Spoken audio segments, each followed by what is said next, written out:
Shalom saudara kasih dalam Tuhan Yesus. Sampai ketemu lagi. Minggu ini kita akan tetap ibadah online jam 10 hari Minggu tanggal 11 Oktober. Minggu ini luar biasa, kita akan dilayani oleh hamba Tuhan yang luar biasa, Gembala senior kita, Pendeta Timotius Arifin Teja Sukmana. Beliau akan menyampaikan firman Tuhan dengan judul Man of God. Ya, tema kita adalah movement ya. Bulan ini, bulan Oktober adalah movement ya. Saudara akan mendapatkan rahasia bagaimana kita nanti suatu saat disebut man of God. Bagaimana untuk mencapai predikat man of God tersebut. Apa yang harus kita kejar dalam hidup ini? Mari kita belajar firman Tuhan yang luar biasa. Jam 10 di YouTube channel GB Rock Fluid. Ajak dan undang semua teman-teman saudara, karena firman Tuhan yang akan disampaikan sangat luar biasa. Tuhan Yesus memberkati. Sampai ketemu lagi. Haleluya. Amin.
Shalom warga kerajaan, ketika saya mencanangkan bukan corona pandemi tapi corona akademi, apa yang saya lakukan sederhana, apa yang diajarkan oleh Tuhan, yaitu kita memberi nama kepada masalah kita sehingga berubah menjadi kemuliaan buat Tuhan.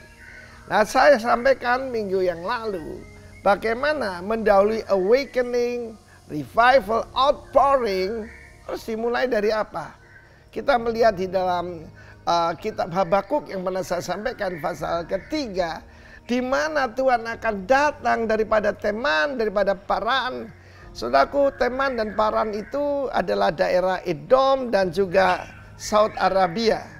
Dan kita sedang melihat hari-hari ini bagaimana ada satu fenomena yang luar biasa di mana ada perjanjian antara Israel tanggal 15 September yang lampau dengan UAE, dengan Bahrain, dan akan disusul sehingga lengkap 9 negara Arab akan bersatu, yaitu membuat perjanjian dengan Israel, namanya Abraham Accord. Tetapi mendahuluinya di dalam ayat yang kelima dikatakan penyakit sampar dan gempa bumi. Apa yang kita hadapi sekarang bukan gempa bumi tektonik, bukan cuma gempa bumi yaitu vulkanik, tetapi gempa bumi dalam segala hal. Kita lihat bagaimana orang yang memegahkan diri pada berjatuhan, perusahaan-perusahaan pada down, dan bagaimana pasar modal, ya, saham dan sebagainya mengalami kehancuran. Tetapi itulah gempa bumi. Dan penyakit sampar ada yang sedang kita hadapi saat ini. Minggu yang lalu saya katakan check the plague of your heart. Yaitu bukan penyakit sampar yang di luar, tapi hati kita. Bukan liver ya, hati, ya, heart. Berbicara spirit. Nah, sekarang saya sampaikan akan ada kebangunan rohani besar di kalangan Teman dan Paran. Saudara mungkin mengenalnya sebagai Kedar, Nebayot. Tetapi saya mengerti yang dimaksudkan, yaitu fokus. Yang terbesar di mana? Di Indonesia. Dan saya percaya di outpouring akan terjadi di Indonesia. Tapi mendahuluinya ada penyakit sampar, ada gempa bumi. Jadi karena itu saya masih ingat waktu saya baru bertobat, ada satu lagu mendahului revival. Bumi ne goyang akeh lindune. Ya, buminya bergoncang, banyak gempanya, ya. Dan itu bukan menakutkan, tapi itu lagu yang sukacita. Karena itu para orang percaya, warga kerajaan Allah, God is in control. Dan saya sampaikan pada saudara, kita canangkan Corona Revival. Saudara yang kasih Tuhan dari Villa Pujian di Ubud, saya berani mengatakan bahwa rencana Tuhan tidak akan gagal atas bangsa Indonesia. Dan kami percaya begitu banyak nubuatan. Ada satu bangsa yang dipakai Tuhan dan mereka ada di kepulauan. Dari situ akan keluar puji-pujian. Kita tahu bagaimana Tuhan akan bersinar daripada Teman dan Paran dan akan ada pujian bagi yang Maha Tinggi. Dan biarlah itu terjadi. Jadi jangan takut. Jangan takut dengan penyakit sampar. Jangan takut dengan goncangan dan gempa bumi. Karena itu cuma mendahului. Mendahului apa saudaraku? Kebangunan rohani besar. Awake Indonesia. Ada outpouring. Dan juga pasti ada revival. Saya berdoa supaya tidak terjadi penumpahan darah seperti 1965. Tapi lewat ini banyak orang akan kembali pada Tuhan. God bless you all. In Jesus' name. Amen.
Yesus ajaib, Tuhanku ajaib, kasih-Nya ajaib bagiku. Yesus ajaib, Yesus ajaib, Tuhanku ajaib, rahmat-Nya tetap selamanya. Tak berubah, tak berubah kasih-Nya, setiap hari bertambah indahnya. Sampai bumi berlalu dan habislah ragaku, Yesusku ajaib bagiku. Yesus ajaib, Yesus ajaib, Tuhanku ajaib, kasih-Nya ajaib bagiku. Yesus ajaib, Yesus ajaib, Tuhanku ajaib, rahmat-Nya tetap selamanya. Sekali lagi, Yesus ajaib, Yesus ajaib, Tuhanku ajaib, kasih-Nya ajaib bagiku. Yesus ajaib, Yesus ajaib, Tuhanku ajaib, rahmat-Nya kekal selamanya. Tak berubah, tak berubah kasih-Nya, setiap hari bertambah indahnya. Sampai bumi berlalu dan habislah ragaku, Yesusku ajaib bagiku. Yesus ajaib, Yesus ajaib, Tuhanku ajaib, kasih-Nya ajaib bagiku. Yesus ajaib, Yesus ajaib, Tuhanku ajaib, rahmat-Nya kekal selamanya. Yesus ajaib, Yesus ajaib, Tuhanku ajaib, kasih-Nya ajaib bagiku. Yesus ajaib, Yesus ajaib, Tuhanku ajaib, rahmat-Nya tetap selamanya. Rahmat-Nya, rahmat-Nya tetap selamanya. Rahmat-Nya, rahmat-Nya tetap selamanya. Haleluya. Mari sama-sama kita mau memuji dan memuliakan nama Tuhan. Kita satukan hati kita.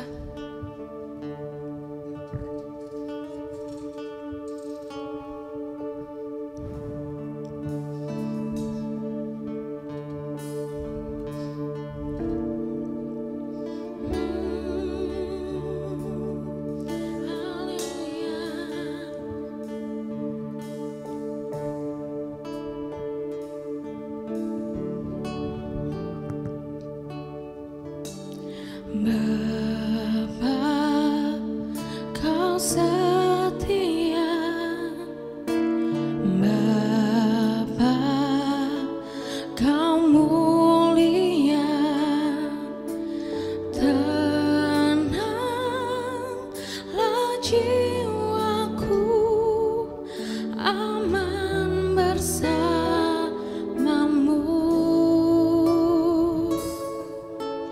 Lebih dari harta,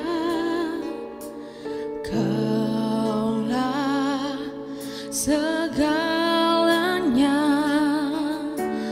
Tenanglah jiwaku dalam hadirat-Mu.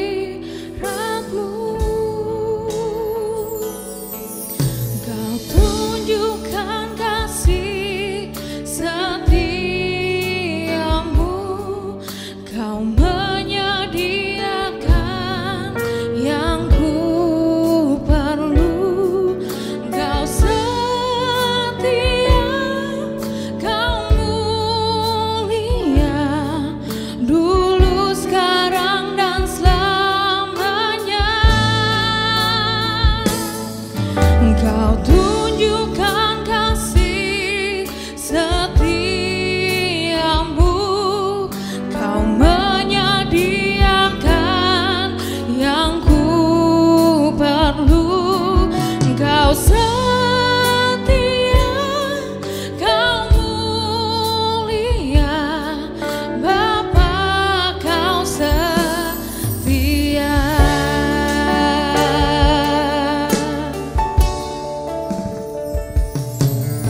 setia, Kau setia, Kau mulia, Bapa Kau setia, Engkau setia, Kau setia, Kau mulia, Bapa Kau setia.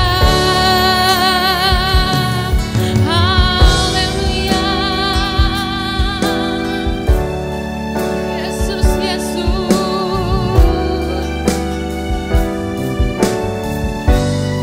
Haleluya. Terima kasih Bapa. Yesus ajaib, Engkau dahsyat Tuhan. Haleluya.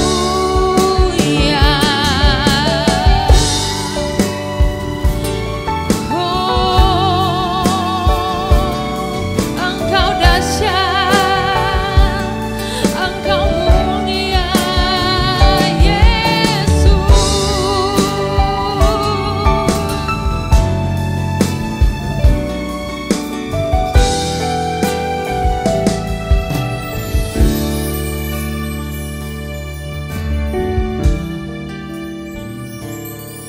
Yesus, pegang erat tanganku, ku tak dapat hidup di luar kasih-Mu. Bapa, jangan tinggalkan aku, Engkau alasan selama ku hidup. Yesus, Yesus, Yesus, pegang erat tanganku, ku tak dapat hidup di luar kasih-Mu. Bapa, jangan tinggalkan aku, Engkau alasan selama ku hidup. Yesus pegang, Yesus pegang erat tanganku, ku tak dapat hidup di luar kasih-Mu. Bapa, jangan tinggalkan aku, Engkau alasan selama ku hidup. Yesus pegang, Yesus pegang erat tanganku, ku tak dapat hidup di luar kasih-Mu. Bapa, jangan tinggalkan aku, Engkau alasan selama ku hidup.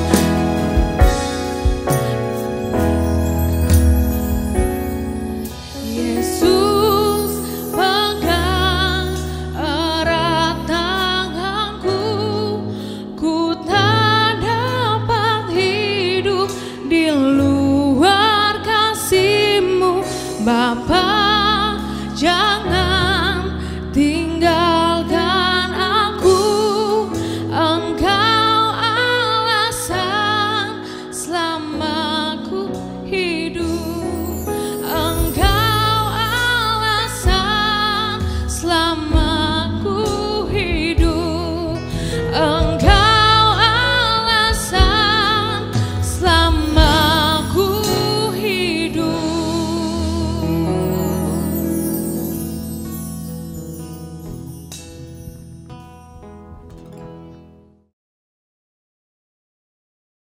Saya menyampaikan firman Tuhan berjudul MOG, Man of God. Man of God ini di dalam Alkitab adalah suatu title yang sangat khusus. Tidak untuk semua orang ternyata. Musa disebut Man of God. Dan kita lihat juga Elia, Elisha.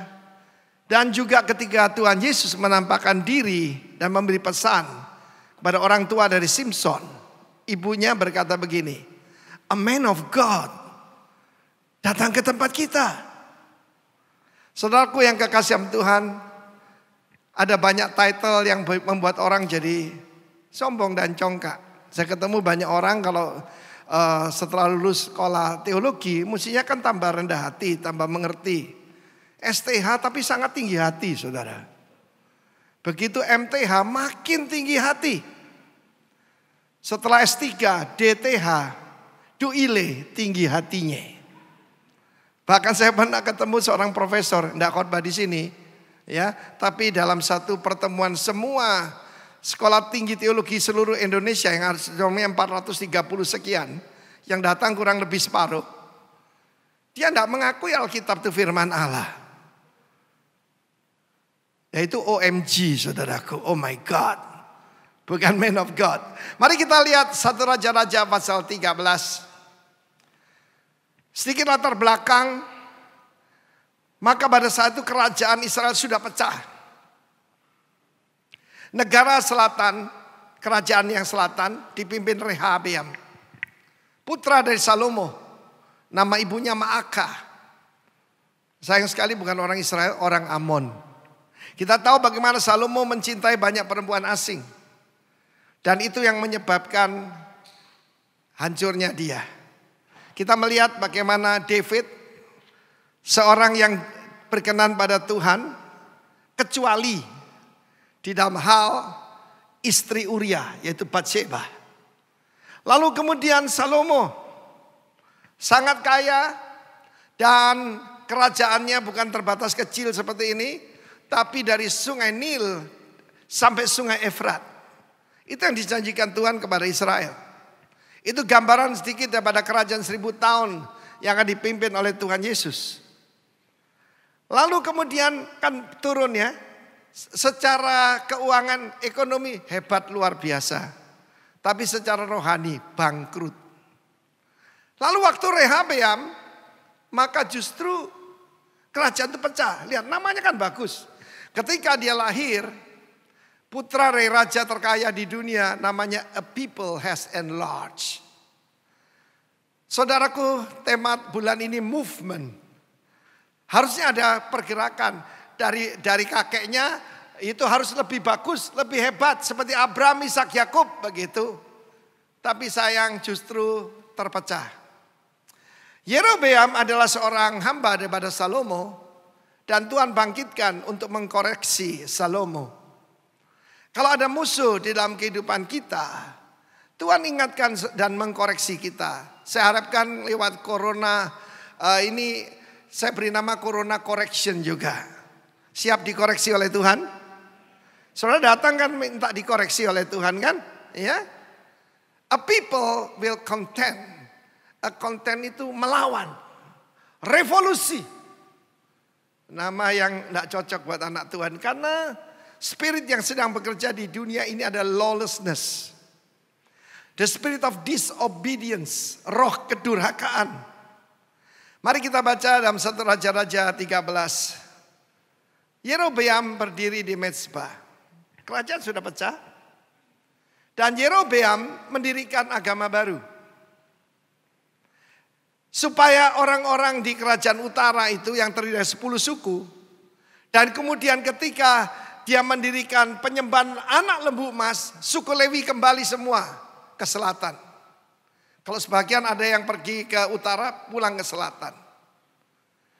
Dan saudaraku, kalau orang mau mengalami kehancuran itu dimulai dengan satu perkataan dalam satu Raja-Raja 12. Dia berpikir dalam hatinya. Firman Allah menjelaskan jangan menganggap dirimu pandai. Maka berkala Yerobeam dalam hatinya.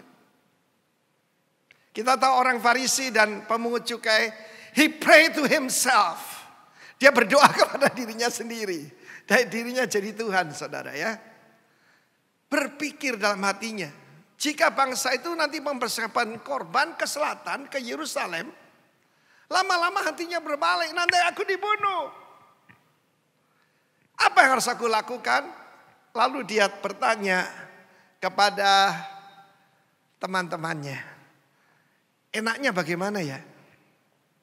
Biasanya bagaimana kalau saya menghadapi masalah, tanya apa yang Tuhan mau. Bukan yang aku mau. Dan apa yang dilakukan orang-orang di negeri ini.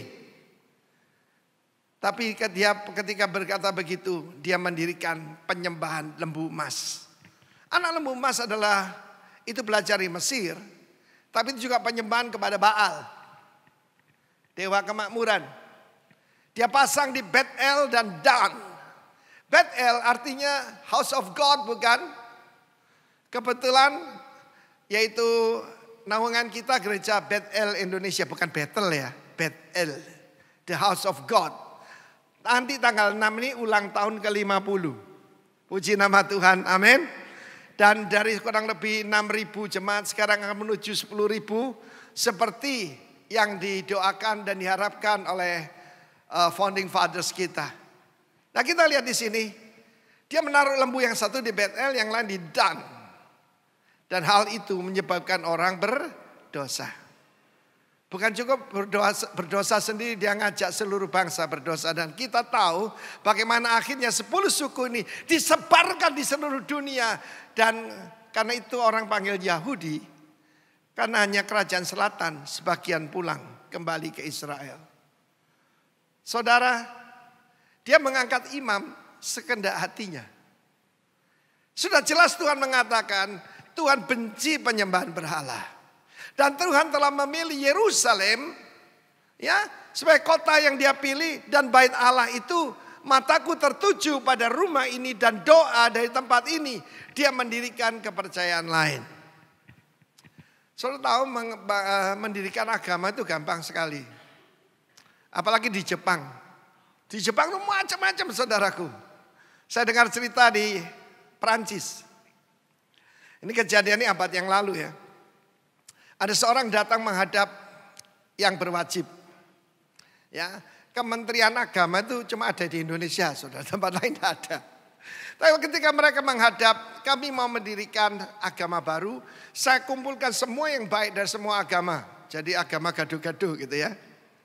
Lalu dia mengatakan, I give you a good advice. Aku berikan nasihat yang baik kepadamu. Daripada kamu nanti gagal, daripada kamu nanti tidak berhasil, tak kasih tahu ya.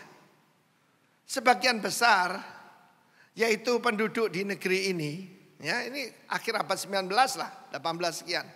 Itu percaya kepada pendirinya itu bangkit dari kematian setelah 3 hari. Jadi sebaiknya saran saya, kamu minta disalib aja, itu ada tiang listrik sana. Minta digantung di sana. Dan setelah 3 hari kamu bangkit. Itu kemungkinan kamu akan berhasil. Agama itu tidak pernah berdiri, saudara. Sebab satu-satunya yang bangkit dari kematian dan mengalahkan kematian cuma satu dan satu-satunya, Yesus Kristus Tuhan. Tepuk tangan bagi Allah kita.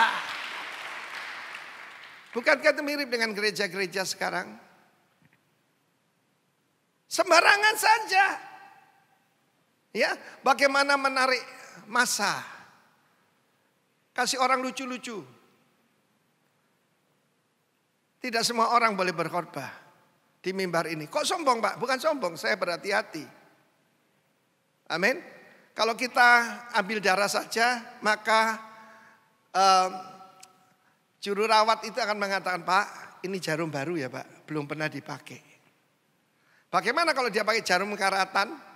Yang bekas dipakai orang untuk nyuntik heroin, tentu saja kita akan ketularan. Kapan itu saudaraku, ada orang berkata, Pak kami mau bayar cukup mahal. Saya bilang, kalau pakai gedung ini milik Tuhan, gratis tis-tis, polisi pakai, pendidikan pakai, ya, pengarahan daripada camat-camat pecalang pun gratis, gak apa-apa. Saya enggak terima bayaran. Lalu saya tanya siapa yang khotbah? Dia sebutkan satu nama yang bersaksi, namanya Ki Gendeng Pamungkas. Saya mau beritahu saudara, saya belum gendeng, oke? Jadi saya tolak. Waduh, Pak Arifin sombong. Tahu, di luar, ya, di tempat lain diadakan, dan dia berkata, Di rumah saya ada deretan telinga orang yang saya bunuh. Ada 200 telinga. Nah, memang gendeng tenan nih. Saudara yang kasih Tuhan. Tetapi puji Tuhan, di tengah-tengah keadaan seperti itu, Tuhan masih mengulurkan tangan, mengajak bertobat. Yerobeam, 1 Raja-Raja 13, berdiri di mezbah. Dia ngangkat diri jadi imam besarnya. Dia ngangkat semua orang sembarangan, saudaraku. Ya. Sekarang ada orang berkata, enak loh, gampang dirikan gereja tuh gampang. Pokoknya bisa nyanyi, bisa ngomong, gampang katanya. Lalu pekerjaannya siapa saja. Saya dengar telinga saya sendiri. Ada teman saya berkata, besok minggu depan kamu pakai jas ya. Pakai jas. Loh Pak, saya ini belum bertobat benar-benar, saya baru berobat. Oh enggak apa-apa, pakai jas saja. It will never happen here. Amin. Standarnya Tuhan itu tinggi, saudaraku. Sebab He is a holy God. Amin. Nah, saya lihat di sini pertama kali ada perkataan man of God. 1 Raja-Raja 13. Sedang dia berdiri di mezbah.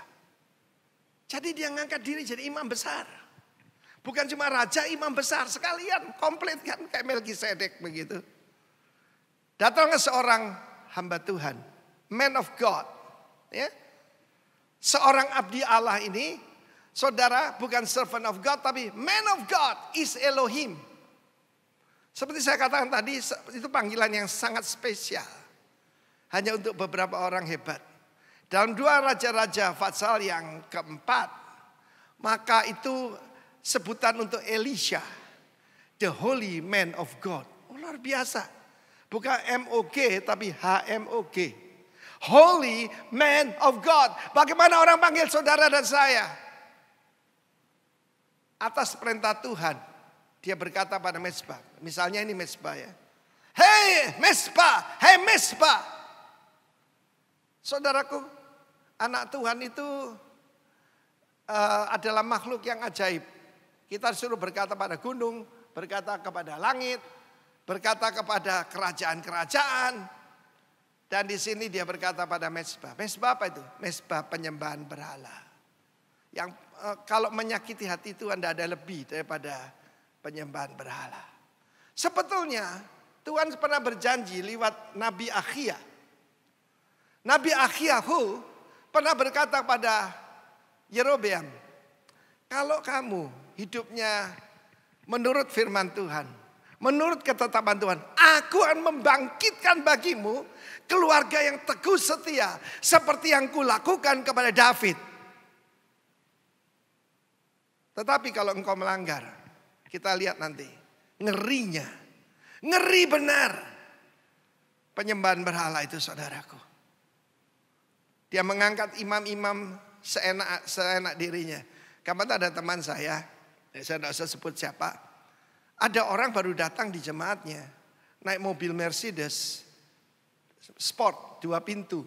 Waktu itu tidak banyak yang punya di kota itu, saudaraku.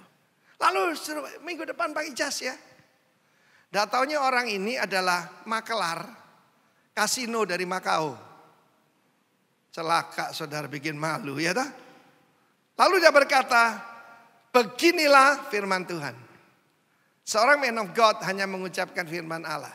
Seorang anak dari keluarga David, namanya Yosia, akan lahir pada keluarga Daud. Akan menyembelih di atasmu imam-imam pengorbanan. Yang membakar korban di atasmu juga tulang-tulang manusia akan dibakar atasmu. Saudara yang kasih, dia memberikan nubuatan yang terjadi 300 tahunan kemudian. Lahirlah seorang anak keturunan daripada David, namanya Yosia. Dan benar-benar dia menghancurkan yaitu penyembahan berhala di utara Israel. Dan di atasnya dibakarlah yaitu imam-imam penyembahan berhala. Dan tulang-tulang mereka dibakar. Ada orang tanya saya, Pak, Bapak kok enggak setuju kremasi? Ya, sebab dalam Alkitab ya ditanam, saudaraku. Ya, bukan dikubur. Kalau bangkai kucing dikubur. Kalau tubuhnya anak Tuhan, saudaraku, ditanam. Sebab itu benih yang baik yang akan tumbuh. Amin. Dibangkitkan oleh Tuhan. Sedapat mungkin. Dan soal kita lihat di sini, bagaimana pada saat itu dia memberikan satu tanda. Kita sebagai anak Tuhan, kalau kita ini man of God, tanda-tanda menyertai. Kita tidak membuat tanda-tanda, kita tidak bisa. Pak, bisa enggak menyembuhkan, saya mau latihan dulu menyembuhkan flu. Tidak bisa, kamu tidak bisa. Buktinya nih loh, ya. Kalau bukan Tuhan loh ya. Kalau Tuhan, aduh kanker kecil saudara. Apalagi cuma corona, amin. Sekarang ini kesombongan manusia sedang dihancurkan oleh Tuhan. Ngadapi corona kecil, virus kecil yang tadi sudah cuci tangan semua, amblas saudaraku. Cuma sabun loh, bukan air keras. Perhatikan di sini apa tandanya. Pecahlah mezbah itu. Debunya berhamburan. Tapi sebelum itu Yerobeam berkata, tangkap dia. Ketika dia mengulurkan tangannya. Ketika orang niat jahat pada kita, Tuhan punya janji. Amin. Bahwa Tuhan, malaikat Tuhan berkemah sekeliling orang yang takut akan Tuhan. Barang siapa mengutuk engkau akan kukutuk. Barang siapa memberkati engkau akan kuberkati. Apa yang terjadi? Tangannya kejam saudara. Dan pada saat itu raja yang sombong ini, dia berkata tolong mintakan kepada Yahweh Allahmu. Kenapa dia tidak minta bantuan kepada anak lembu emas yang dia dirikan? Loh, dia bikin sendiri kok saudaraku. Ada satu cerita tentang Abram diterangi oleh Tuhan. Satu hari Tuhan berbicara kepada dia. Saudara, dia tengah-tengah mana? Itu keluarga penyembah berhala saudara. Mendadak saja Tuhan menyentuh dia dan pikirannya terbuka. Lalu keluarga mereka itu menjual saudaraku patung-patung berhala. Ada yang kecil, ada yang besar. Apa yang dilakukan Abram? Ini cerita bangsa Israel ya. Dia ngambil palu yang paling besar. Lalu dia hancurkan semuanya ya. Semuanya dihancurkan. Lalu ditaruh di tangannya patung yang paling gede. Bapaknya datang, ini apa-apaan ini? Siapa yang melakukan ini? Anu Pak, perang sendiri Pak. Ini yang gede yang hancurkan yang kecil-kecil ini. Papanya bilang gini, papanya bernama Tera. Kamu kan tahu, tidak mungkin. Dia punya kaki tidak bisa jalan, punya mulut tidak bisa ngomong, punya tangan tidak bisa menolong.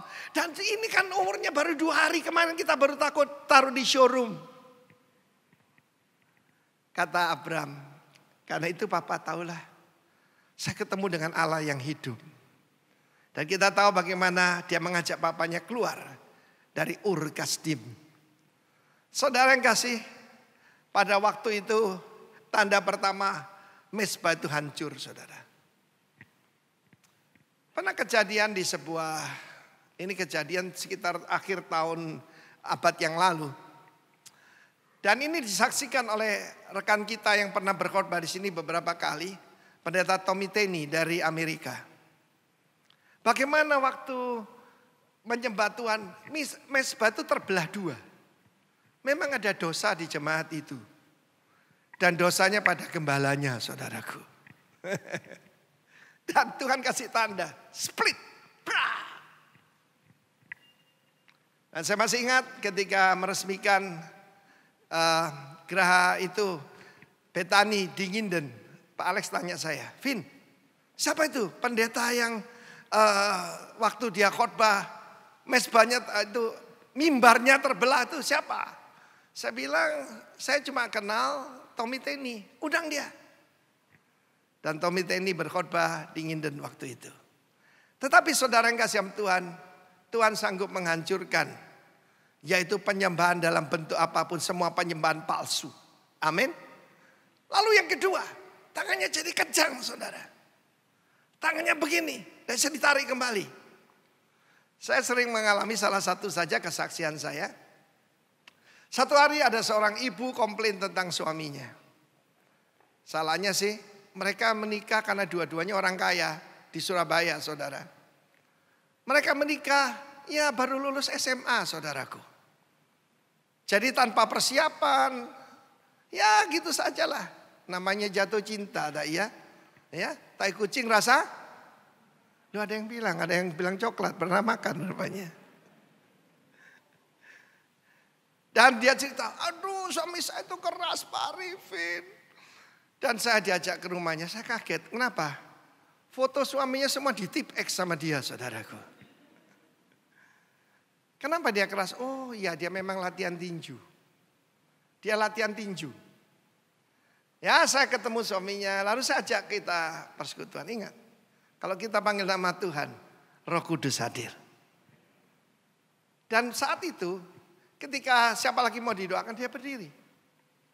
Tapi kemudian saudara, matanya terbalik, saya dipukul saudaraku. Petinju saudaraku. Ketika dia berikan saya straight begitu ya, mendadak tangannya kaku dan jadi patung saudara. Saya masih ingat istrinya nangis. Pak Arifin, saya gak suka suami saya, tapi jangan sampai mati katanya. Bagaimana menghadapi seperti ini? Tidak ada di sekolah Alkitab, tidak ada di buku manapun. Roh Kudus ngajar saya. It's a spirit. Saya katakan begini, in the name of Jesus, the boxer, out in the name of Jesus. Dia sadar dan dia ikut Tuhan. Saya mau beritahu saudara, orang boleh merencanakan yang jahat buat saudara dan saya. Tuhan sambaliknya buat kebaikan, tepuk tangan bagi Allah kita. Tahun-tahun paling berdarah dalam kehidupan bangsa kita. Tahun 65-66. Terutama di Pulau Bali ini. Tapi saudaraku, kita juga tahu. Lewat itu orang-orang jadi cari Tuhan.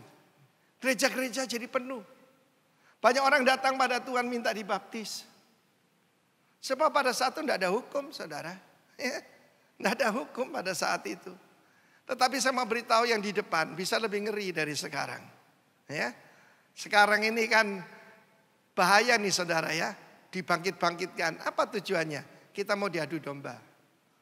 Karena itu jangan manggil satu sama lain waktu dulu pilpres. Kamu kampret, kamu cebong. Oh ya mau loh. Ya, kita ini adalah anak-anak satu bangsa. Amin. Kita tidak menganggap rendah suku yang lain, kelompok yang lain. Musuh kita setan, saudara. Amin. Saudara yang kasih Tuhan pada saat itu, dia memohon. Mintakan belas kasihan dari Tuhanmu. Saya kira malu juga ya Yerobeam berkata begitu. Tapi daripada tangannya kejang begini. Dan hamba Tuhan itu, that man of God, yang masih muda itu. Dia berdoa. Mohonkan pada Tuhanmu, Allahmu. Dan apa yang terjadi? Dia mengalami kesembuhan. Lalu dia berkata, mari ikut bersama aku ke istanaku. Makan minum di sana. Oh, diajak raja makannya pasti enak toh. Ya. Tapi jangan lupa ini penyembah berhala, saudara ya. Dan aku akan memberikan kepadamu hadiah yang besar. Yang memberi ini saudaraku adalah raja. Raja 10 suku di utara. Tapi saya mau beritahu saudara bahwa Yerobeam diberi kesempatan bertobat dan dia tidak bertobat. Bagian akhir dari 1 Raja-Raja 13 menjelaskan. Bagaimana sudah melihat tanda yang ajaib itu. Mezbah itu terbelah. Debunya berhamburan, tangannya jadi kaku dan dia disembuhkan. Orang kalau ngalami lihat mujizat belum tentu bertobat saudaraku. Orang ngalami mujizat belum tentu bertobat. Dengar baik-baik kebenaran ini. Apa yang terjadi? Setelah peristiwa ini pun Yerobeam tidak berbalik dari kelakuan jahat. Tetapi mengangkat pula imam-imam dari kalangan rakyat untuk bukit-bukit pengorbanan. Siapa yang mau saja. Siapa yang mau saja ditapiskan jadi imam untuk bukit pengorbanan. Dan tindakan itu menjadi dosa bagi keluarga Yerobeam sehingga mereka dilenyapkan dan dipunahkan dari muka bumi. Dosa seorang kepala keluarga. Seluruh keluarganya dibinasakan saudaraku. Fatsal 14 ayat pertama berkata anak Yerobeam sakit saudara. Saudara yang kasih Tuhan mungkin ada yang sakit dalam keluarga kita. Tanya Tuhan ini peringatan apa buat saya? Hukuman yang paling terakhir bagi Firaun adalah anak sulungnya meninggal. Putra mahkota. Tapi demikian besar kasih Allah, dia serahkan putra mahkotanya satu-satunya buat saudara dan saya. Terpujilah Raja di atas segala raja. Amin. Tepuk tangan buat dia, saudaraku. Jadi kita melihat di sini, dia menolak sebab perintah Tuhan dengan jelas berkata, jangan makan atau minum di tempat itu. Dan kembalilah melalui jalan yang lain. Itu yang Tuhan mau dalam hidup kita, kembali melalui jalan yang lain. Ketika orang-orang Majus, Magoi, datang setelah menyembah Yesus dan bertemu dengan Herodes, Herodes berkata, cari ya kalau ketemu raja yang baru lahir itu, nanti aku datang menyembah dia. Bohong. Kalau orang berkata nanti, atau saya pikir-pikir, biasanya nggak terjadi, saudara. Tetapi mereka pulang melalui jalan yang lain sebab telah diperintahkan Tuhan. Mau hidupmu berubah? Pulang melalui jalan yang lain. Melalui jalan kebenaran, jalan kekudusan. Amin, saudaraku. Kalau kita terus berjalan di jalan yang sama, jalan dosa, berbagailah orang yang tidak berjalan menurut nasihat orang fasik, tidak berdiri di jalan orang berdosa, dan duduk di kumpulan pencemooh. Coba perhatikan dengan siapa kita bergaul. Kita ngopi dengan siapa. Kalau saya mau menjangkau orang, siapa saja. Siapa saja. Termasuk LGBT apapun. Tapi untuk bergaul, kita harus pilih teman kita. Dengan penzina, penipu, penyembah berhala, jangan sekali-kali kamu makan bersama. Sekalipun kalau mereka menyebut diri saudara, artinya Kristen, tapi hidup dalam dosa, jangan bergaul dengan mereka. Sebab pergaulan yang buruk merusak kebiasaan yang baik. Lalu selanjutnya ada cerita yang sangat aneh. Hamba Tuhan muda ini hebat ya. Menyelesaikan tugas dengan luar biasa dan memberikan peringatan untuk seluruh bangsa. 10 suku di utara diberi peringatan. Terutama rajanya. Tapi dalam ayat selanjutnya di Betel ada seorang nabi tua. Di kota yang sama, di tempat penyembahan berhala ada nabi tua. Kenapa sih Tuhan tidak pakai dia? Rupanya sudah undur, saudaraku. Rupanya sudah nggak ada urapan. Dia mantan diurapi. Mau dipanggil mantan diurapi? Saya pernah menerjemahkan orang yang khotbahnya gini, dulu saya dipakai Tuhan. Dulu dipakai Tuhan luar biasa. Dulu orang buta melihat. Dulu orang mati bangkit. Yang penting sekarang. Ada seorang nabi tua. Anaknya beritahu, wah Pak hebat Pak. Ada nabi muda. Siapa namanya? Tidak ada namanya. Tapi luar biasa, spektakuler. Mesbah terbelah, raja tangannya kejang dan disembuhkan. Luar biasa Pak. Kata nabi tua ini, pelanai keledaiku. Dia datangi hamba Tuhan muda itu. Kamukah man of God dari Yehuda? Perhatikan loh, dari Yehuda. Biasanya kalau kita lihat bagaimana Tuhan tuh menyuruh nabi khusus ke negara masing-masing. Ada yang khusus untuk Israel di utara, khusus untuk Yehuda di selatan. Tapi ini diutus dari Yehuda. Ya benar aku. Ya. Lalu dia berkata apa? Mari pulang ke rumahku. Beristirahatlah. Kamu kelihatan berantakan banget nih. Ya. Nanti kamu mandi, makan yang enak aku sediakan. Oh enggak bisa. Sebab aku dapat perintah yang sangat jelas. Jangan makan dan minum di tempat itu. Tuhan Yesus memberitahu pada murid-muridnya. Ya, bagaimana kalau kamu disapa orang, kalau kamu dalam satu tugas, lanjutkan saja perjalananmu. Sebab itu urgent. Kedatangan Tuhan Yesus sudah dekat, saudara. Lalu pada saat itu, apa kata Nabi tua ini? Seorang malaikat menampak diri padaku. Dari mana? Aliran Mormon, saya tidak bilang gereja ya. Kalau ketemu ada orang naik sepeda, bule naik sepeda saudaraku ya. celana hitam, baju putih, dasinya kecil hitam gitu. Itu dari Amerika, Mormon. Mormon itu saudaraku, pemimpinnya Joseph Smith namanya, istrinya tidak banyak, baru 27 yang tercatat saudara ya. Mereka ngajarkan poligami. Pada mulanya Tuhan menciptakan Adam dan Hawa. Sebab Tuhan menciptakan manusia itu berpasang-pasangan. Nah saudara yang kasih Tuhan, apa yang terjadi? Katanya dia mendapat penglihatan seorang malaikat. Membawa apa? Lembaran-lembaran emas. Dan muncullah agama aneh namanya Mormon. Yang mereka berkata, tanah perjanjian itu bukan di Israel, tapi di Amerika. Dan bangsa Israel melarikan diri ke Amerika, katanya.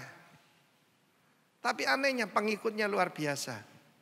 Dan firman Allah menjelaskan, kalau dikatakan dari kami, atau seorang malaikat berkata Tuhan sudah datang, jangan percaya. Ada orang ngaku gereja, saudaraku, aliran ini dari China. Mesias sudah datang dalam rupa seorang wanita. Karena dikejar oleh pemerintah China, lari ke New York sekarang. Pengikutnya jutaan, saudaraku. Dan harus tahu bahwa yang disebut gereja pertama yang jadi klaster COVID di Korea itu, Korea Selatan, itu adalah aliran ini. Saudara, kita melihat bagaimana bahaya daripada bad counsel. Oh ya Yerobeam, ya silakan aja. Jangan tanggung-tanggung. Anak lembu emas jangan disiri. Tidak juga. Kenapa hidup kita kacau? Kita dengarkan nasihat yang buruk, saudaraku. Demikian juga pecahnya kerajaan ini gara-gara bad counsel. Rehabeam didatangi Yerobeam dengan perwakilan tua-tua Israel. Bapakmu itu memberikan pajak yang terlalu tinggi buat kami. Kurangi dong pajaknya. Sebentar ya, waktu 3 hari aku akan kasih jawaban. Lumayan dia tidak jawab langsung saudara ya. Lalu dia tanya kepada penasihat bapaknya. Bapaknya kan hebat, berhikmat. Ini penasihat bapaknya kan super ya. Dan mereka memberikan saran yang sesuai dengan Amsal. Ya, lidah lembut lebih meyakinkan. Ya kan? Jawablah dengan baik kepada rakyat itu. Kalau engkau jadi abdi bagi mereka, jadi hamba bagi mereka, dan engkau mengabdikan diri pada mereka, mereka jadi hambamu seumur hidupmu. Wah, dia pikir nggak kurang keren nih. Saya ini anaknya raja terkaya di dunia, masa jadi pelayan? Satu hari di STT kita saya menyebarkan kertas. Dan saya bilang keluarkan pena kalian. Kalau saudara dengar yaitu tentang leadership, kepemimpinan. Gambarkan di situ. Bukan tulisan ya, gambar. Ada yang gambar saudaraku pedang. Jadi dia percaya harus dengan kekerasan saudaraku. Ya, ada yang gambar mahkota. Ada yang gambarkan saudaraku macam-macam. Tidak ada satu pun yang gambarkan ember dengan lap. Itulah kepemimpinan daripada Yesus Kristus. Aku yang adalah Tuhan. Aku datang sebagai hamba. Tidak untuk dilayani. Tapi untuk melayani. Dan memberikan nyawaku bagi tebusan banyak orang. Dia datang pada teman-temannya yang masih muda. Jadi gengnya dia punya geng sendiri. Ya enggak bener dong, itu sudah out of date, itu opa-opa itu bisa apa tuh opa-opa, bodoh mereka. Barang siapa tidak menghormati orang tua, engkau tidak akan diberkati. Kamu harus lebih keras buat mereka, katakan begini. Kelingkingku ini lebih besar daripada pinggang bapakku. Bapakku memberikan engkau kuk, kuberikan kuk besi. Bapakku mencambuk engkau dengan cambuk.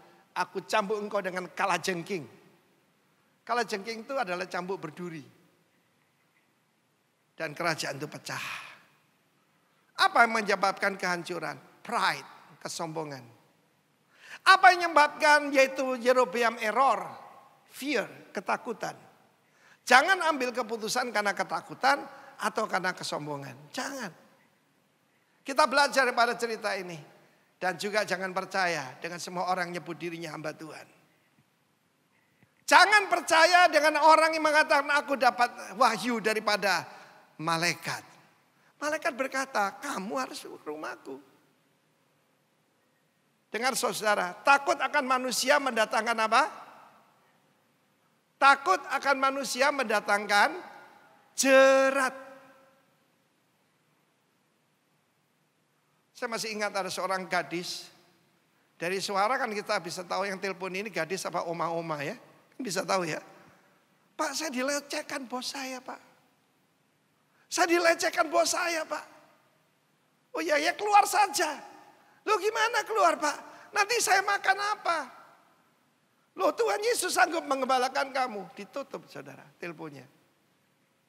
Jadi dia milih lebih baik dilecehkan daripada tidak bisa makan katanya. Orang benar berani seperti singa muda. Tapi orang fasik lari sekalipun tidak ada yang mengejarnya. Dan belum pulang-pulang sampai sekarang. Yang mengerti tertawalah. Dan dia datang. Kelihatannya harmless loh. Cuma makan loh. Tapi itu melanggar perintah Tuhan. Dia makan minum di sana. Disegarkan. Dan bahkan saudaraku dikasih sponsor. Suruh naik keledai jangan jalan kaki lah. Lumayan jauh loh. Dari Bethel sampai Yerusalem jauh. Dan dia naik keledai itu. Di tengah jalan. Ada singa datang dan membunuh dia. Ini satu yang aneh sekali. Keledainya gak lari saudara. Dan juga gak dimakan. Yeremia pasal 5 mengatakan begini. Sebab itu singa dari hutan akan memukul mati mereka. Dan serigala dari padang yang gersang akan merusakkan mereka. Macan tutul akan mengintai di kota-kota mereka. Dan corona dari Wuhan juga. Setiap orang yang keluar akan diterkam. Sebab pelanggaran mereka amat banyak. Dan kesesatannya besar sekali. Cuma makan. Tapi melanggar perintah raja. Kita harus mengerti tentang prinsip kerajaan. Melanggar perintah raja hukumannya mati. Nama Yerusalem. Dari mana Yerusalem? Dua kata pertama. Yare. Yeru, Yare itu saudaraku. Ya, adalah apa saudara? Artinya gentar. Kagum dan gentar. Nyanyinya gampang. Ku kagum hormat akan engkau. Siapa orang yang berkemenangan dalam masa-masa seperti ini? Orang yang takut akan Tuhan. Dipelihara oleh Tuhan. Orang yang takut Tuhan tidak akan takut pada apapun. Minta hari ini kalau berjaman kudus. Minta roh takut akan Allah. Saya pernah sampaikan pada saudara. Salomo itu salah minta. Dia minta hikmat. Memang karena itu dia dapatkan kekayaan, kemuliaan, kejayaan. Sekiranya dia minta takut akan Tuhan. Keluarganya akan dipelihara. Mari. Perkataan man of God ini. Kalau gitu gimana kita Pak? Perjanjian baru ada ayatnya. Saya mau tunjukkan dulu. 1 Timotius 6 ayat 11.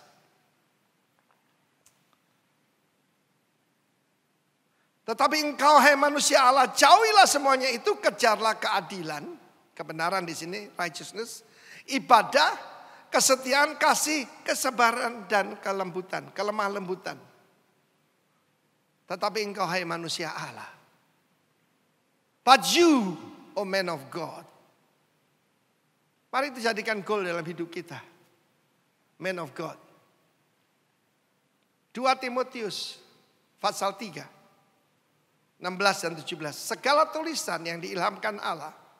Memang bermanfaat untuk mengajar, untuk menyatakan kesalahan, untuk memperbaiki kelakuan dan untuk mendidik orang dalam kebenaran.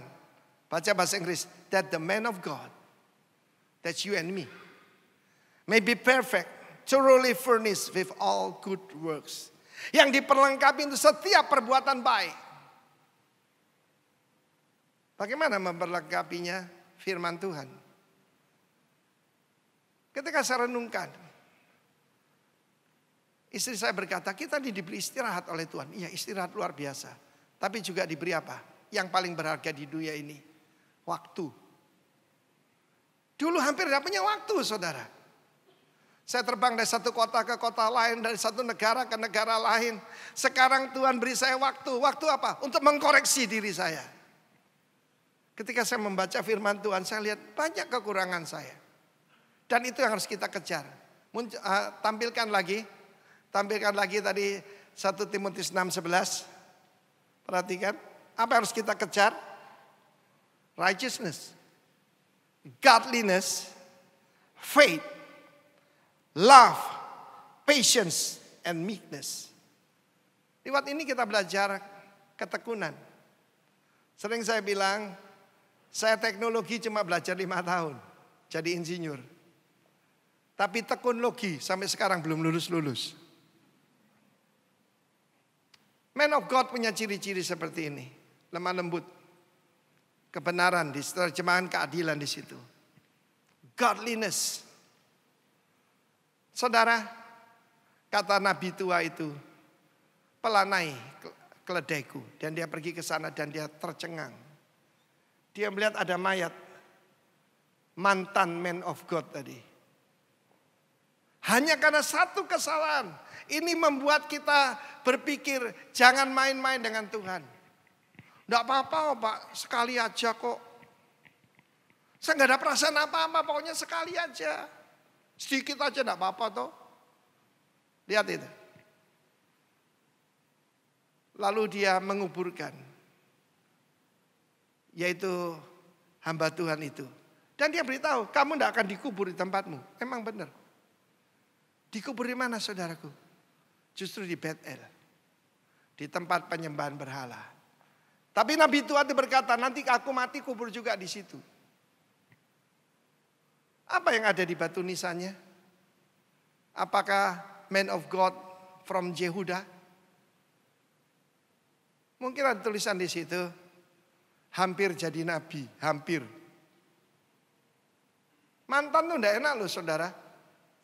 Saya masih ingat satu hari saya mendampingi Pak Rudi Hartono bersaksi di Jember. Dan gembalanya berkata begini, beliau sudah senior sekali, hampir 80 tahun. Dan dia berkata begini, inilah Bapak Rudi Hartono, mantan juara All England 7 kali berturut-turut. Rudi membisiki saya, gak enak erek mantan katanya. Mau jadi mantan? Dulu dipakai Tuhan. Saya berikan sedikit kesaksian buat saudara. Tahun 79 akhir saya bertobat. Januari tahun 80 saya dibaptis lalu dipenuhi Roh Kudus, dilepaskan dari kuasa-kuasa gelap.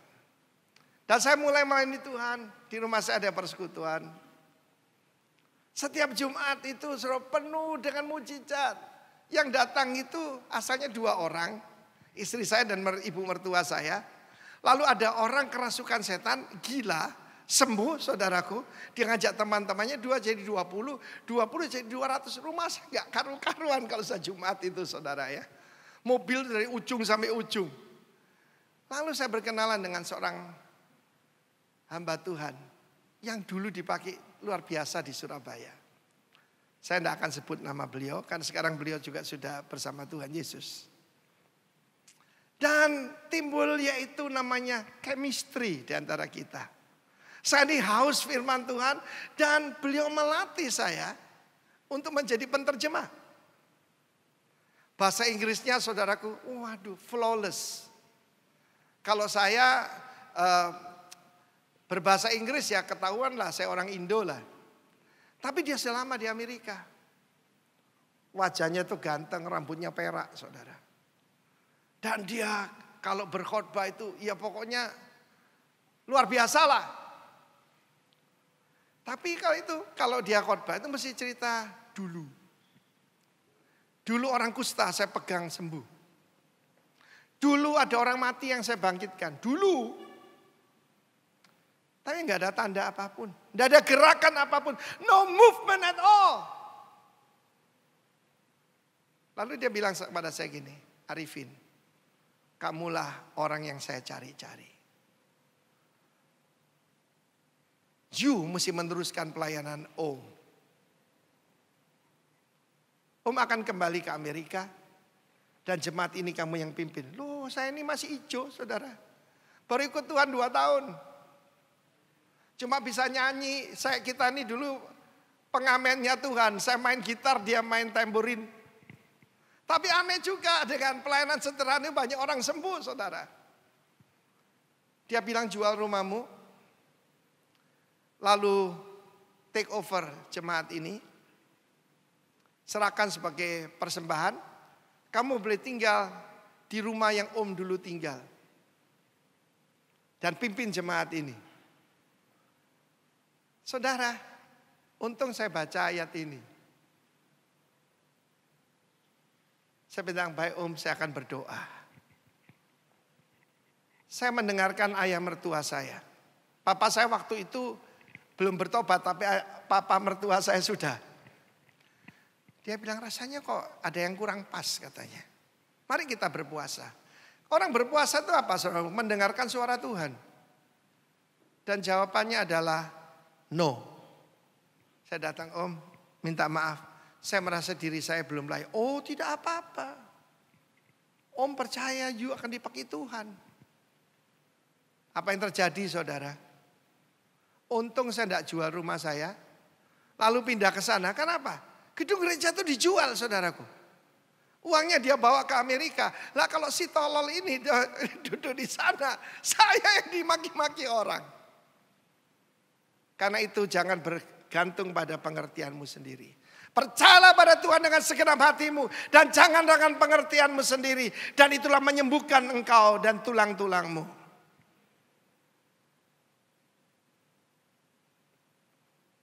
The danger of a bad counsel. The danger daripada pengajaran sesat. Cuma masalahnya orang Indonesia ini suka dengan sensasi. Mereka ikut pendeta yang berkata ke saya berapa hari sekali naik turun surga.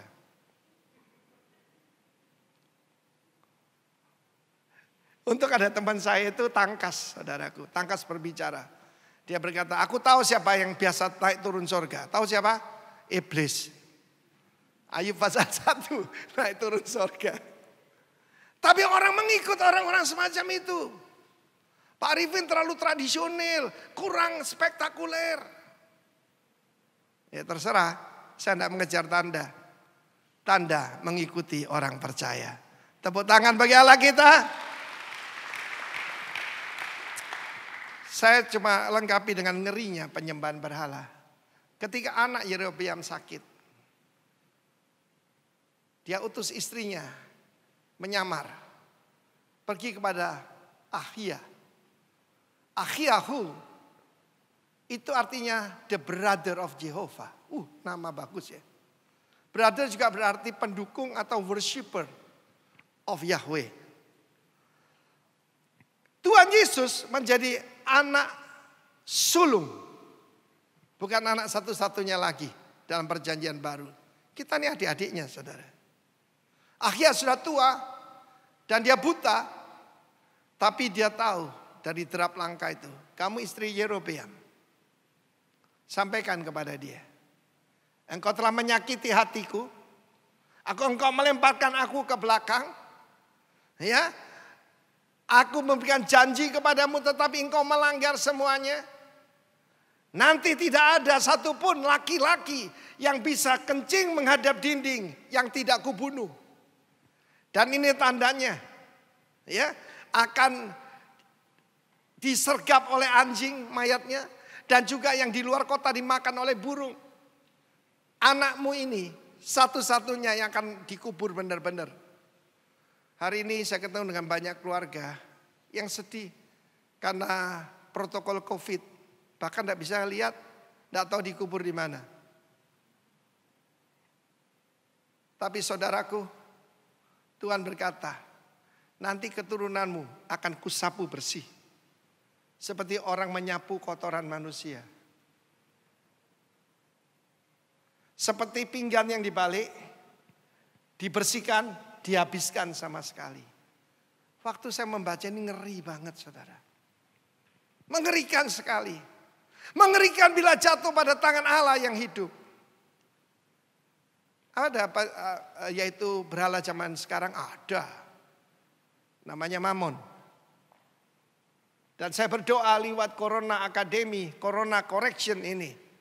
Kita dibersihkan daripada berhala-berhala kita. Sehingga tidak ada yang kita kagumi kecuali Sang Raja. Amin. Nanti dibaca di rumah. Dan kau akan belajar. Bodohnya percaya kepada perkataan orang. Kenapa tertipu? Karena kita percaya pada penipu itu. Dan penipu itu harus kelihatan tidak seperti penipu. Dan orang bisa dikhianati oleh orang yang dekat. Dan orang jauh tidak bisa. Dalam hidup saya, ya pernahlah dikhianati, ditipu. Tapi itu koreksi buat hidup saya. Dan saya berdoa.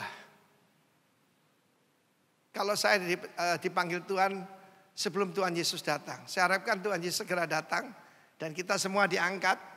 Are you ready for the rapture? Amin. Yang ready coba angkat tangan. Benar? Sudah periksa dari virus-virus di hati kita? Kalau ada batu nisan, saya rindu. Ditulis di sana MOG, Man of God from Bali. Saya tidak perlu dikenal sebagai apa-apa. Saya cuma rindu itu saja. Hamba Tuhan yang berkenan kepada Tuhan. Amin. Tuhan memberkati kita. Tuhan, ku mau menyenangkan-Mu. Naikkan sebagai doa. Tuhan, ku mau menyenangkan-Mu. Tuhan, bentuklah hati ini jadi bejana untuk hormat-Mu. Cemerlang bagai emas murni. Tuhan, ku serahkan hidupku. Semua ku berikan padamu. Kuduslah hingga kudus selalu. Agar aku menyenangkan-Mu, menyenangkan-Mu, senangkan-Mu. Hanya itu kerinduanku, menyenangkan-Mu, senangkan hatimu. Hanya itu kerinduanku. Bahkan penghinaan pun bisa kita pakai sebagai koreksi. Kapan itu mobil saya yang lama dijual, tapi masih ada simbolnya rock di situ ya.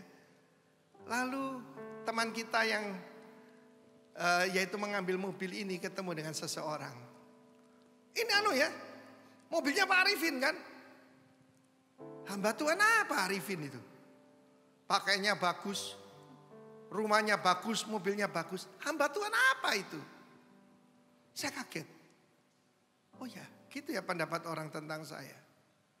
Kenapa dia tidak bilang, oh itu hamba Tuhan yang hidupnya benar. Hamba Tuhan apa itu? Saya tidak tersinggung. Saya pakai itu untuk koreksi bagi diri saya. Apa yang orang lihat dari saudara dan saya? Saya rindu. Orang berkata itu hamba Tuhan yang menyenangkan Tuhan. Seperti saudara dan saya juga. Angkat roti di tangan kanan kita. Mukalabashita karanoteka. Haleluya. Angkat tinggi. Kita semua rindu dikenal sebagai man of God. Woman of God. Yang berkenan kepada Tuhan.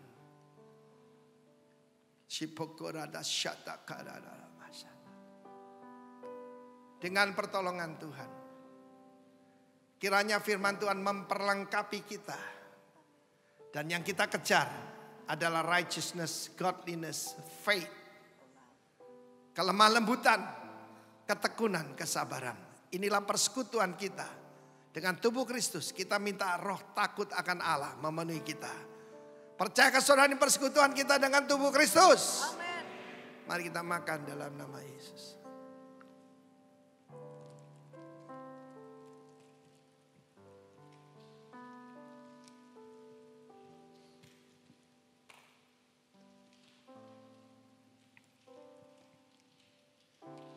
Yang kedua apa yang kita mau minta? Hati yang rela, ketaatan. Mau? Sebab ketaatan mendatangkan berkat, saudara. Angkat tinggi.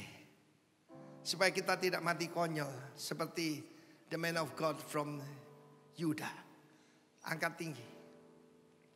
Dan ingat korban Kristus. Kristus berkata, setelah makan dia ambil cawan berisi anggur sambil katanya, inilah perjanjian baru dalam darahku. Percayakah saudara akan hal ini? Amen. Kita minta hati yang rela. Minta ketaatan dari Tuhan. Please Lord. Haleluya. Mari kita minum bersama dalam nama Yesus.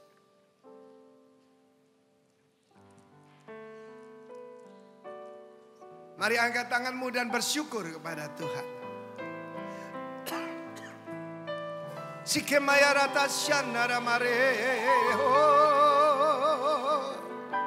Angkat suaramu. Sikamayarama syanaya ramo. Muralama syanara mare. Nayarama senara mayara mare. Inamayara sikamayara. Namayara nayara.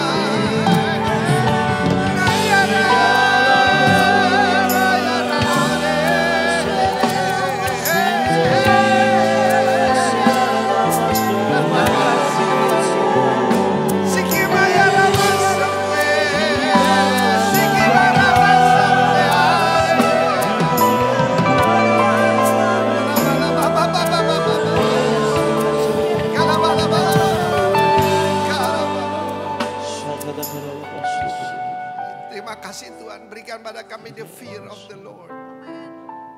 Yare. Berikan kepada kami mohon. Angkat tangan saudara, terimalah berkat Tuhan. Tuhan memberkati engkau serta melindungi engkau. Tuhan menyinari engkau dengan wajahnya dan memberikan kasih karunia. Tuhan menghadapkan wajahnya kepadamu dan memberikan shalom, damai sejahtera, roh yang takut akan Allah, yang membuat kita hidup berkenan kepadanya. Dari sekarang sampai selama-lamanya. Engkau dan keluargamu, engkau dan keturunanmu. Demi nama Yesus yang percaya katakan amin. Tuhan memberkati. Shalom, saudara kasih dalam Tuhan Yesus. Saudara diberkati dengan firman Tuhan yang disampaikan oleh Pak Arifin yang begitu luar biasa. Saya percaya saudara sangat diberkati ya. Saya mau coba summary ya. Sebelumnya terima kasih Pak Arifin buat firman Tuhan disampaikan. Saya mau coba summary apa yang Pak Arifin sampaikan di dalam khotbah hari ini dengan judul Man of God ya. Pertama kita belajar tidak semua orang bisa disebut Man of God ya. Dalam Alkitab Perjanjian Lama ada beberapa orang disebut Man of God seperti Musa, Elia, Elisa dan orang tua dari Simpson ya. Firman Tuhan hari ini mengingatkan kita betapa mengerikannya akibat dari penyembahan berhala ya. Nah, itu pesan yang paling penting. Tuhan benci penyembahan berhala ya. Kita belajar pelajaran yang penting untuk menjadi peringatan Tuhan buat kita dari apa yang dilakukan dan dialami keturunan Salomo, yaitu Yerobeam yang jahat di mata Tuhan, penyembahan berhala dengan membuat patung anak lembu emas ya. Ada hal yang menarik saya catat ya. Dalam khotbah Pak Arifin hari ini dikatakan bahwa Raja Salomo salah meminta kepada Tuhan ya. Ketika Tuhan tanya dia, kamu minta apa ya? Dia minta hikmat, ya benar. Dengan minta hikmat itu dia juga mendapatkan kekayaan, kejayaan, kekuasaan yang luar biasa, ya. Yang kita semua tahu, kita berpikir Salomo sudah benar di dalam pilihan apa yang dia harus minta dari Tuhan. Dia minta hikmat. Ternyata kalau saja dia meminta roh takut akan Tuhan, maka keluarganya dan keturunannya akan dipelihara Tuhan dengan luar biasa. Saudara tahu Raja Salomo punya istri yang banyak. Beberapa di antaranya adalah penyembah berhala, dewa-dewa asing dibawa ke istana, dan itu tidak menyenangkan hati Tuhan, ya. Ternyata permintaan Salomo merupakan satu kesalahan, ya. Seharusnya dia minta roh takut akan Tuhan supaya keluarganya dipelihara oleh Tuhan, ya. Hati-hati, kita jangan minta sesuatu yang salah dari Tuhan, ya. Di masa-masa pandemik ini, Pak Arifin sebelumnya menyebut istilah Corona Academy, ya, yang mendidik dan mengajar kita. Sekarang diperkenalkan istilah baru, tadi saudara dengar, Corona Correction, ya, Corona Correction. Corona ini memberi banyak waktu, masa Corona ini memberi kita banyak waktu untuk introspeksi diri dan melakukan banyak koreksi diri, ya, menjadi sesuai kepada kehendak Tuhan, ya. Saatnya ketika kita bermasalah, ya, yang penting tanya Tuhan apa yang Tuhan mau di dalam hidup kita, ya. Bukan apa yang kita mau, tapi apa yang Tuhan mau kita lakukan di dalam hidup ini. Dari cerita Yerobeam kita belajar bahwa orang yang melihat mujizat dan mengalami mujizat belum tentu bertobat, ya. Ya, dia makin jahat. Ada statement yang bagus yang saya dengar tadi, kalau mau berubah, pulanglah melalui jalan yang lain, ya, luar biasa, ya. Kalau mau berubah, pulanglah melalui jalan yang lain. Ini sangat dalam artinya, ya. Tuhan mau kita kembali kepadanya melalui jalan yang berbeda dengan ketika engkau pergi. Yang bersalah, yang meninggalkan Tuhan, ya, berbalik dan pulanglah, ya. Pak Arifin tadi ingatkan kita hati-hati memilih teman bergaul dan teman yang bisa kita ajak makan bersama. Ingat, pergaulan yang buruk merusak kebiasaan yang baik, ya, ini firman Tuhan. Takut akan manusia mendatangkan jerat. Orang benar berani melawan singa, ya. Tadi ada cerita, ada kesaksian dari orang yang memilih takut kepada bosnya. Saya mau makan apa? Kalau saya ditanya begitu, makan nasi dong, benar gak?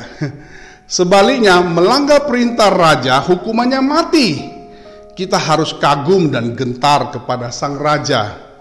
Orang yang takut dan gentar akan Tuhan akan keluar sebagai pemenang, terutama pada saat-saat seperti ini, ya. Pertanyaan berikutnya, apa yang kita kejar dalam hidup ini supaya disebut man of God, ya. Saya catat di dalam 1 Timotius 6 ayat 11, King James Version-nya tulis begini, but thou, O man of God, flee these things, kejarlah hal-hal ini, and follow after, dan kejarlah righteousness, ya, godliness, faith, love, patience, meekness, ya. Saya terjemahkan kira-kira, kejarlah kebenaran, kesalehan, kesetiaan, kasih, kesabaran, dan kelemah lembutan. Itu tanda-tanda man of God, ya. Ya, terakhir, jangan main-main dengan Tuhan, jangan menyembah berhala. Berhala zaman sekarang, ya. Tadi Pak Arifin katakan berhala mamon, ya. Jangan menjadi bodoh dengan percaya kepada perkataan orang. Percaya kepada firman Tuhan, itu yang terpenting. Mari setiap kita kejar apa yang Tuhan mau kita kejar, supaya setiap kita, saudara dan saya, suatu saat nanti Tuhan menyebut kita the man and the woman of God. Haleluya. Saya sangat diberkati. Terima kasih Pak Arifin. Tuhan berkati Bapak. Hikmat Tuhan terus bertambah-tambah firman Tuhan disampaikan semakin hari semakin tajam. Ya, saatnya sekarang saudara kasih dalam Tuhan Yesus, saya mau berdoa, kita mau menabur buat pekerjaan Tuhan di tempat ini. Saudara, saya undang bangkit berdiri, kita ambil sikap berdoa dengan sungguh-sungguh. Terima kasih Tuhan. Bapak, kami mengucap syukur buat firman Tuhan yang disampaikan. Sebentar kami mau menabur Tuhan, biar kami boleh melakukan ini dengan penuh sukacita, penuh ketulusan, ketaatan. Terima kasih Tuhan. Bagi kami yang mau menabur untuk pekerjaan diakonia Tuhan, beri kami hati, kebaikan hati untuk menabur, supaya banyak saudara kami yang sedang kesusahan bisa mendapatkan berkat dari apa yang kami lakukan, kami tabur pada hari ini. Juga Tuhan, kalau kami diberkati Tuhan, kami mau mengembalikan perpuluhan. Beri kami hati untuk menabur, mengembalikan perpuluhan dengan penuh sukacita. Kami mau belajar taat Tuhan. Terima kasih Tuhan. Bapa, terima kasih, berkati anak-anak Tuhan, usaha pekerjaan mereka, keluarga mereka, Tuhan berkati, usaha yang mengalami kemunduran, Tuhan pulihkan dalam nama Yesus. Tuhan pelihara, semua dicukupkan di dalam nama Yesus. Haleluya, amin. Selamat menabur.